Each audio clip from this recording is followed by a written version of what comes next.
Hi, amigos, esse é mais um vídeo do canal acadêmico e eu sou o Dr. Antônio Schultz. Nesse vídeo nós vamos estudar a amostra estatística. A amostra estatística, esse tema, é bastante questionado por sua importância em concursos públicos de uma maneira geral, na prova de estatística, bioestatística.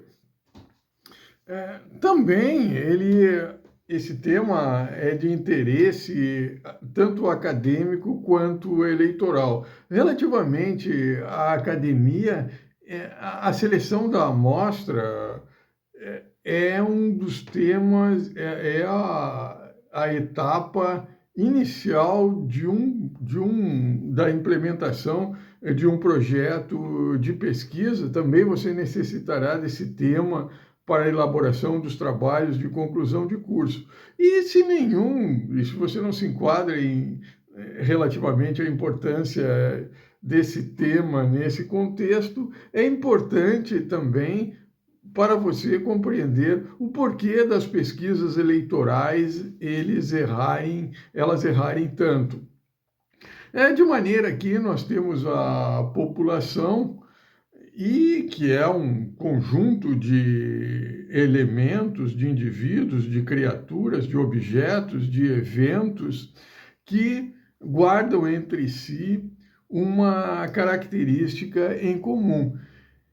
Só que nem sempre é viável você estudar a população. Você não está interessado em várias dessas características da população. Quando você está interessado num conjunto de características da população e é necessário estudar a população, você faz um censo, tal como o IBGE está realizando. Entretanto, usualmente, na pesquisa acadêmica, na pesquisa eleitoral, você usa um fragmento, uma parcela dessa população, um subconjunto dessa população, que é denominado amostra. E para que uma amostra, um estudo com base numa amostra, as inferências que você faça com base nessa amostra relativamente a parâmetros da população, é necessário que essa amostra tenha representatividade.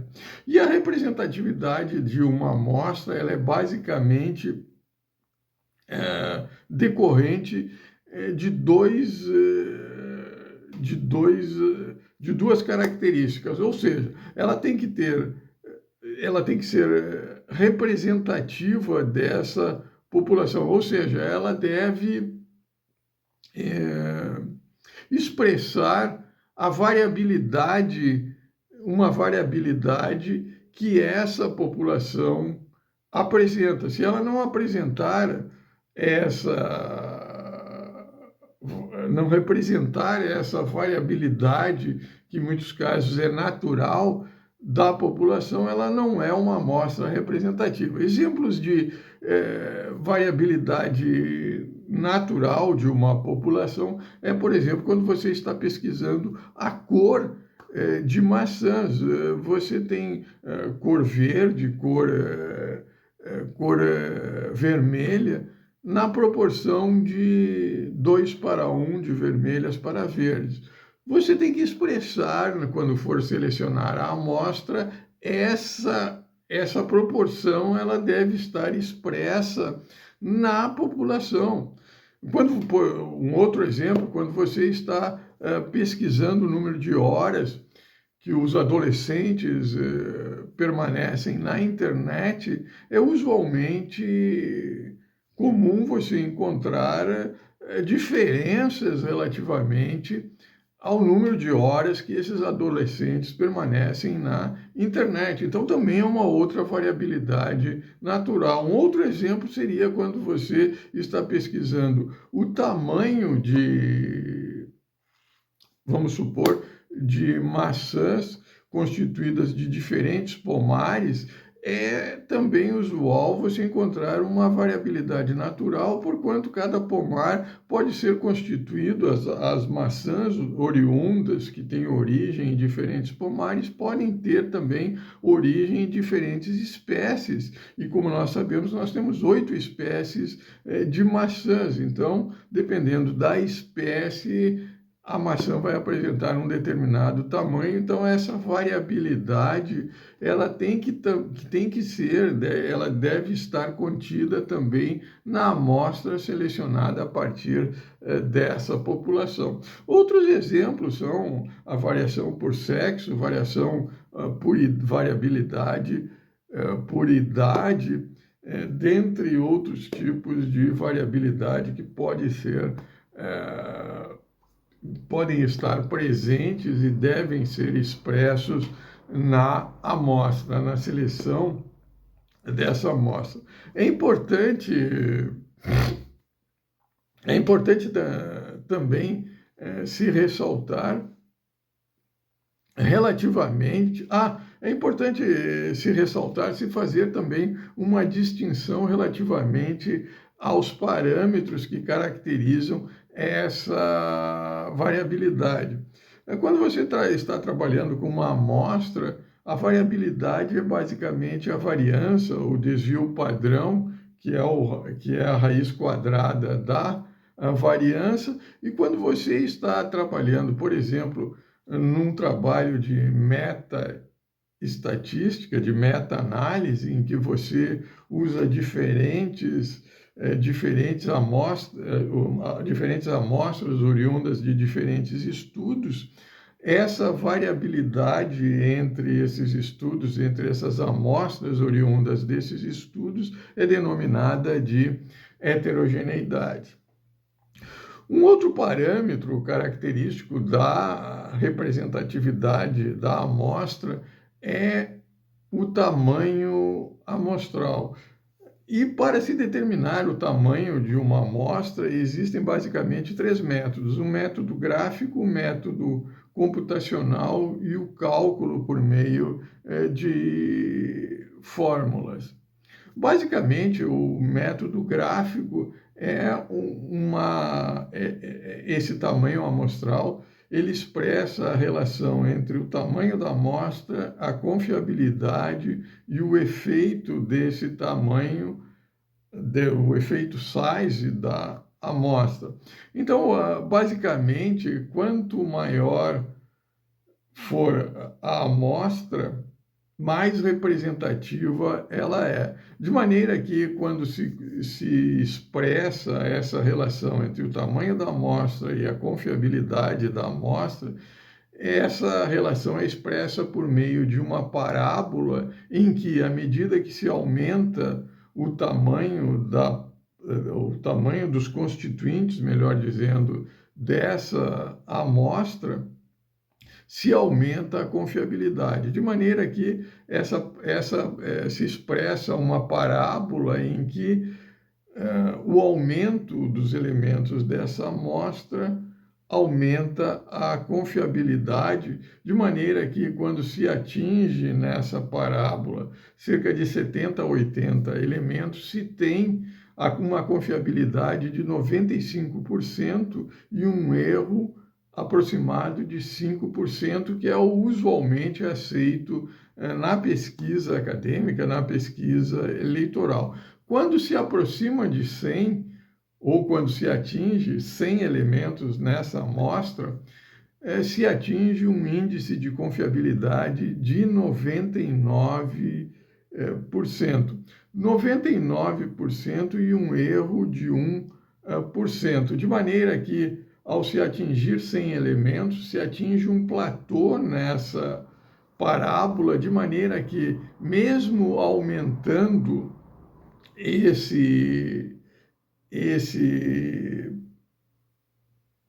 conjunto de elementos, esse número de elementos presentes na amostra, ela permanece constante nesse platô. O outro método é o método por cálculo. Nesse método por cálculo, basicamente, nós nos valemos numa fórmula, a fórmula essa apresentada em tela, em que se considera basicamente três fatores. Fórmula essa, diga-se de passagem, que também é utilizada para o cálculo por meio do computador, ou seja, se analisa o tamanho da população, se analisa a margem de erro, como eu mencionei na pesquisa acadêmica, usualmente é em torno de 3,1%, ou seja, e a confiabilidade da amostra, que também guarda uma relação com esse erro. Então, essa confiabilidade que pode ser de 95% e de 99%. 95% um erro de 3% e 99% de confiabilidade um erro de 1%. De maneira que esses dados são passados para essa fórmula, que é computada pelo computador ou computada por humanos, e se chega à conclusão do tamanho da amostra. E, usualmente, um tamanho acurado, que determina uma confiabilidade para a amostra, seria algo em torno de, como nós vimos por esse cálculo gráfico, seria, em média, 100 para cada 1 milhão de habitantes, uma amostra constituída por 100. De maneira que, no contexto da população brasileira, que apresenta cerca de 156 milhões de habitantes, você multiplicando 156 por 100, você vai obter algo em torno de 15 mil. 15 mil, uma amostra com 15 mil elementos, indivíduos pesquisados no contexto eleitoral brasileiro por meio de entrevista telefônica é algo quase que inviável. Ele se torna muito oneroso para os institutos de pesquisas realizarem, de maneira que, usualmente, as pesquisas eleitorais elas são realizadas com uma amostra da população de 2.000 e 3.000. E, basicamente, quando se analisa, se passa esses dados para o computador, como ilustrado em tela, para uma amostra, seleção de uma amostra com 1.000, 1.200 elementos, você tem um erro superior a 2%, quase 3%. Quando essa população, quando essa amostra aumenta para 2.500, você tem um erro aproximado de 2%. E se para 3.000 você tem um erro aproximado entre cerca de 1%. E quando você aumenta essa população para cerca de 15.000, você reduz esse erro para cerca de 0,8%. Contudo, é importante se ressaltar que esse valor médio de 70 a 100 por 1 milhão de habitantes, ele propicia uma amostra com 0,8% de erro. Entretanto, se você quiser uma amostra representativa dessa população, você terá que se valer de uma amostra como apresentada, cujo cálculo é apresentado em tela, de algo em torno de 385 elementos para cada 1 milhão de habitantes, o que daria, multiplicado por 156 na população brasileira, uma amostra representativa dessa população brasileira, seria algo em torno de 60 mil. Que se 15 mil é inviável, 60 mil é mais inviável ainda no contexto eleitoral. Então, essa falta de representatividade da amostra, tanto na pesquisa acadêmica quanto eleitoral, na pesquisa acadêmica, como se sabe, quando você pesquisa a respeito de qualquer tema, 50% aponta numa direção e 50% em outra direção. E isso é inviável, porque isso está equivocado, isso está errado, isso contraria o real evento biológico. Da mesma maneira, no contexto eleitoral. A seguir, nós vamos apresentar o quanto essa representatividade, nós vamos repetir esses conceitos de variabilidade e de tamanho amostral no contexto de outras variáveis relacionadas com a amostra, como o erro amostral, a margem de erro,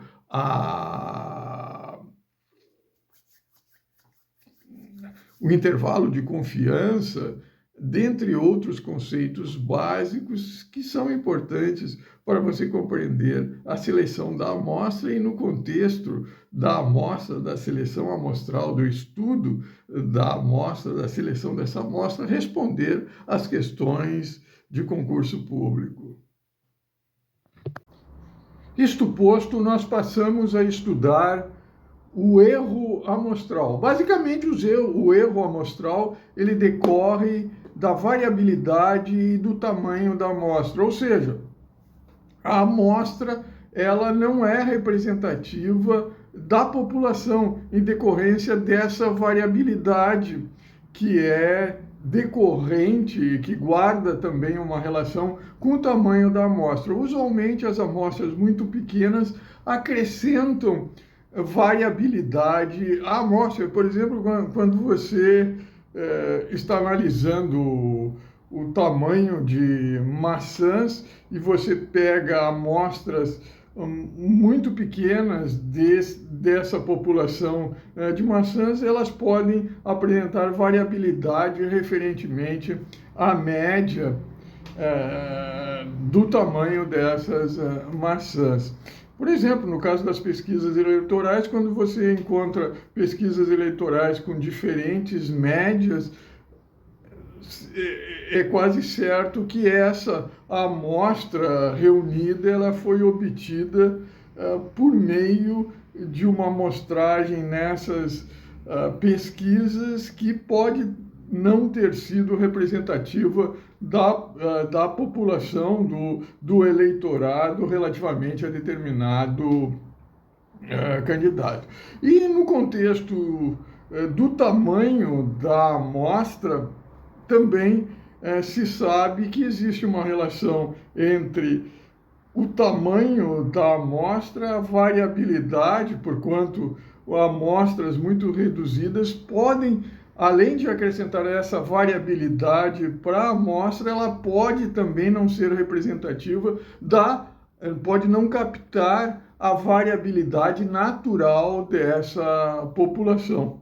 Como nós vimos, o tamanho da amostra, de seleção da amostra, ela guarda uma relação, além dessa com a variabilidade, também relativamente ao fator econômico, de maneira que, em determinados casos, uma amostra que seria representativa dessa população, ela é inviável economicamente, como nós também já vimos, uma amostra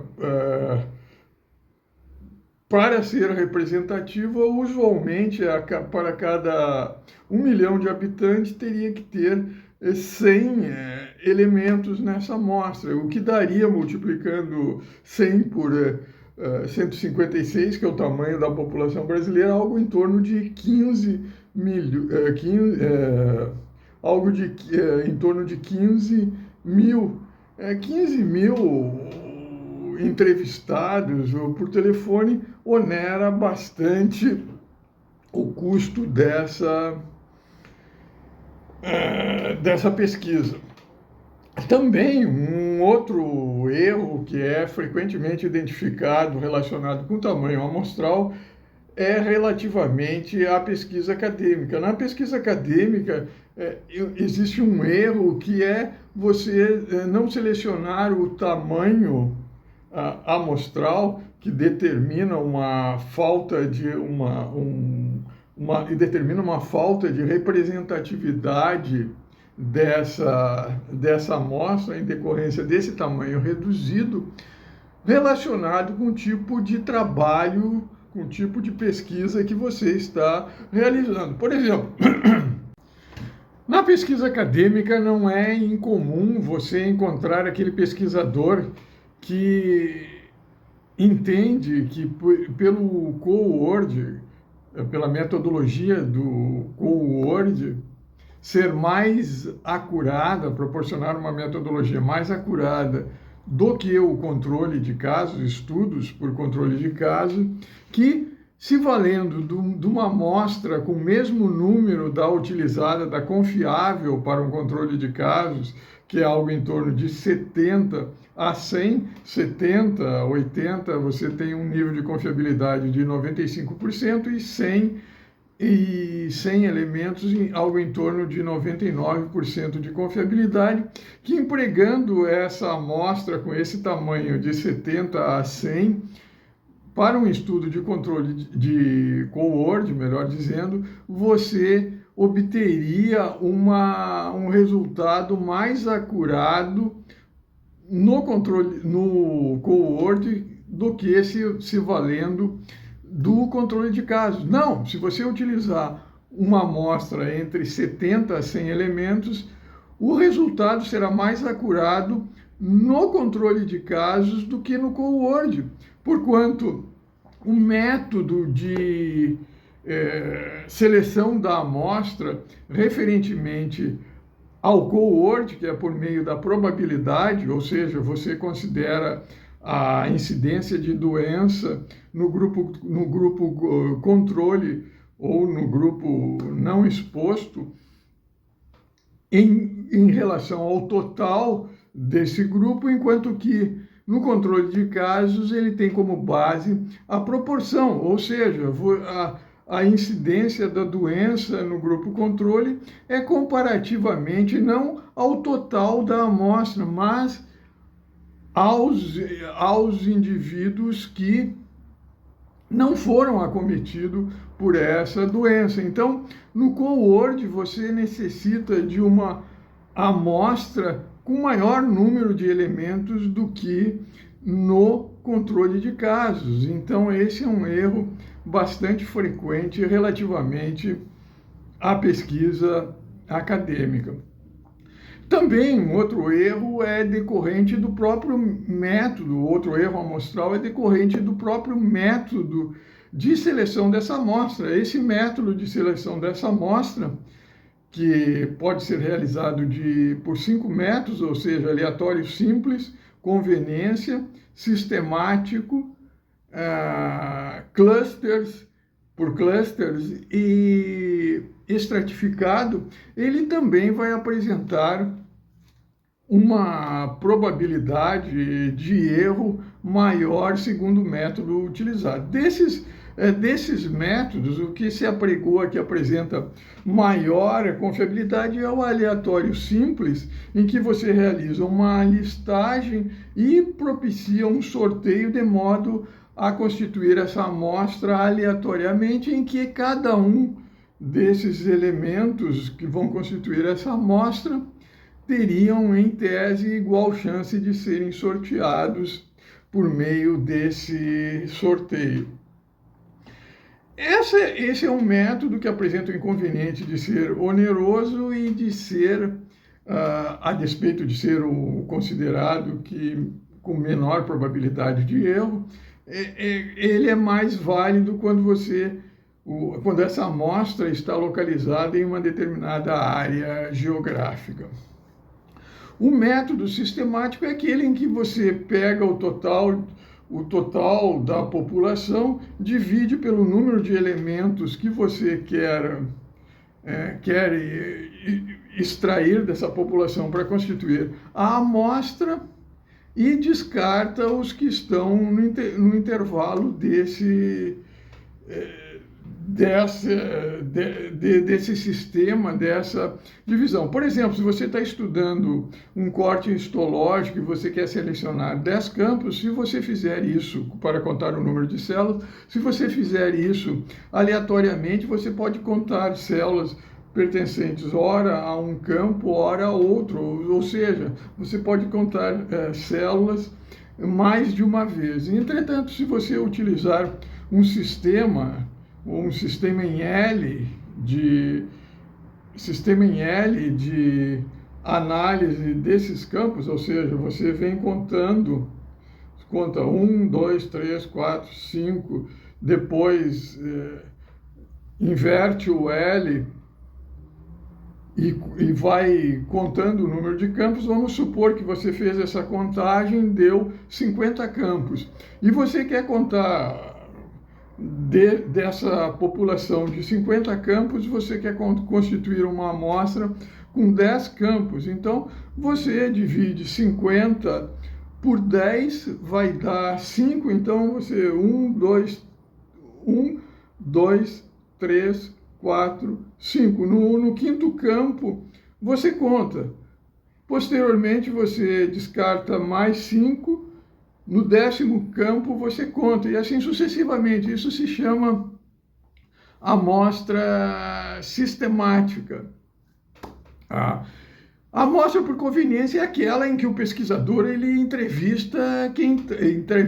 pesquisa, utiliza como elemento para constituir essa amostra quem está próximo. Por exemplo, se você está lá no shopping e cruza determinadas pessoas, você pergunta em quem você vai votar para presidente. Isso é um método por conveniência. Esse método por conveniência é o em que você seleciona elementos que estão próximos a você, é o que adiciona à amostra uma maior probabilidade de erro, uma maior variabilidade. O outro método é o método por clusters. Esse método por clusters, você divide a população em clusters, como por exemplo, vamos supor a população de uma cidade, você divide cada bairro como se fosse um cluster. Entretanto, também apresenta a probabilidade uma probabilidade elevada de não ser representativo você pegar elementos desses clusters de maneira que constituir uma amostra que não seja representativa dessa população. E o outro é o estratificado. Esse estratificado, basicamente, você divide a população em estratos, analisa a proporção de elementos de cada um desses estratos e constitui a amostra proporcionalmente aos estratos dessa população. Por exemplo, população brasileira, 150 milhões de habitantes, 48% de homens, 52% de mulheres, vamos supor. E a amostra você terá nessa população também, vamos supor, de 100 elementos, você vai ter 52 para mulheres e 48 para homens. Então, isso é você estratificar. A vantagem desse método de seleção estratificado é que ele é tão acurado quanto o aleatório simples. Entretanto, ele é difícil a aplicabilidade, porquanto esses estratos, à medida que você aumenta o número de estratos, se torna essa aplicabilidade mais dificultosa. Contudo, ele apresenta um método que relativamente à probabilidade de erro é semelhante ao aleatório simples. Eu, particularmente, é, considero esse método estratificado como sendo o método mais acurado. Inclusive, na minha tese de mestrado na Faculdade de Odontologia da Universidade Federal do Rio de Janeiro, em que eu estudei os carcinomas epidermoides relativamente ao grau de malignidade, eu fiz uma seleção da amostra por meio de estratos. Eu dividi o total de carcinomas da Faculdade de Odontologia da Universidade Federal do Rio de Janeiro, na época, em 3 estratos, baixo, médio e alto, e selecionei a amostra com base nesses estratos e realizei a minha pesquisa acadêmica, o meu estudo. É o método que eu aconselho para vocês quando trabalha com uma amostra pequena. Finalmente, nesses minutos finais, nós estudaremos acerca do intervalo de confiança. O intervalo de confiança, ele informa acerca da acuidade com que foi realizada essa seleção amostral e identificada a média, de maneira que a média ela se encontra com razoável acuidade, acurácia, nesse intervalo denominado intervalo de confiança, que pode ser representativa da amostra. E, basicamente, o intervalo de confiança ele sofre também influência da variabilidade da população e do tamanho amostral. De maneira que aquelas populações que apresentam uma variabilidade baixa, como, por exemplo, uma espécie de maçã, usualmente vão apresentar relativamente ao seu tamanho, que é o parâmetro que nós estamos estudando, uma variabilidade que é pequena e que pode ser expressa em amostras mesmo que pequenas. Por outro lado, se a nossa população apresenta uma variabilidade maior, tal como, por exemplo, quando se compara uma população com os 8 tipos de espécies de maçã, a variabilidade dessa população sendo maior, se você utilizar uma amostra pequena, essa amostra pequena pode não ser representativa da variabilidade dessa população, da variabilidade dessas populações relativamente às 8 espécies. Isso posto, relativamente ao intervalo de confiança, há também uma relação entre o tamanho amostral e a confiabilidade desse intervalo de confiança, de maneira que usualmente amostras pequenas apresentam maior variabilidade e, consequentemente, maior intervalo de confiança. E as amostras grandes apresentam um intervalo de confiança usualmente menor, porquanto a variabilidade é menor. Compreendido o intervalo de confiança, nós passamos para o cálculo do intervalo de confiança. O cálculo do intervalo de confiança tem como base a média amostral, que é adicionada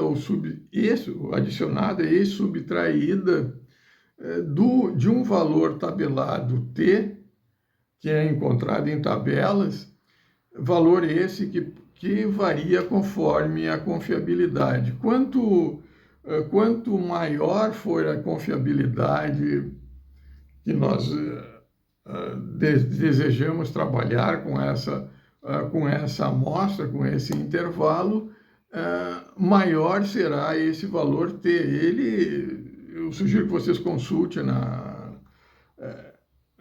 na figura apresentada em tela, porque eu estou mencionando de memória. Usualmente, esse valor T ele é algo em torno de 1,66 para uma confiabilidade de 90%, algo em torno de 1,96 para uma confiabilidade de 95% e de 2,68 ou 65, não me recordo bem, para uma confiabilidade de 99%.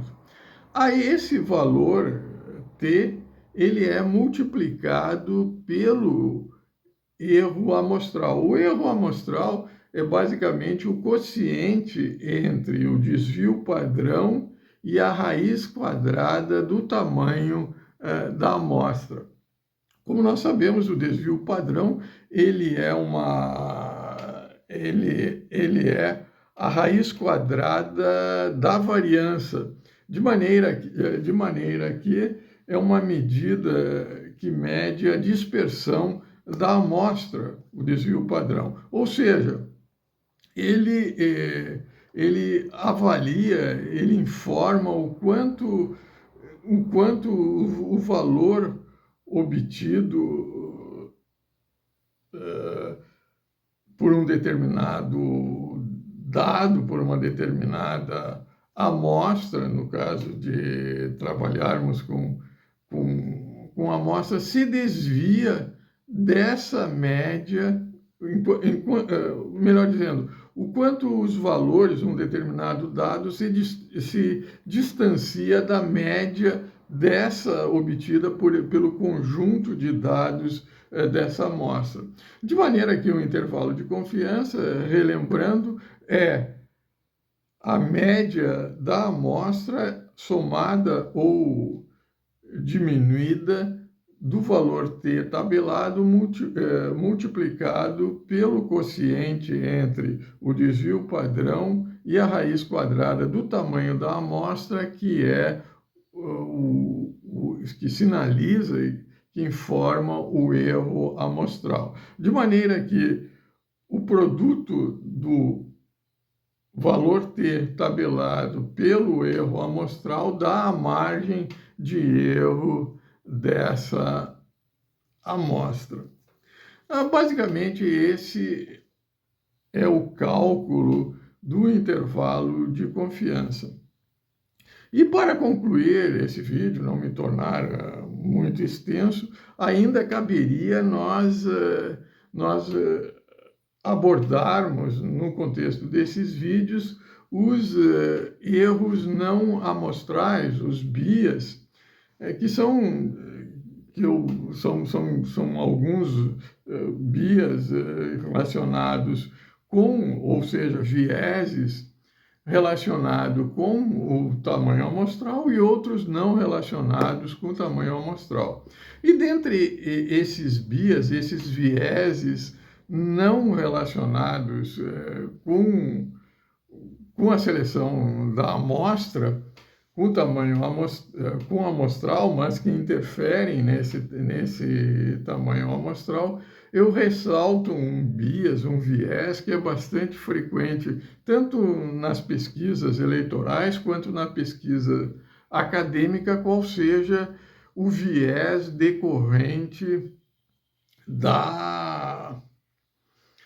do suporte financeiro para tal pesquisa, seja a pesquisa acadêmica, seja a pesquisa eleitoral, em que há uma tendência de quem realiza a pesquisa de direcionar os dados para o atendimento do interesse dessas pessoas, dessas instituições que suportam a pesquisa. Como, por exemplo, vamos mencionar que a Jovem Pan apoie o candidato Bolsonaro e a Rede Globo apoie o candidato Lula.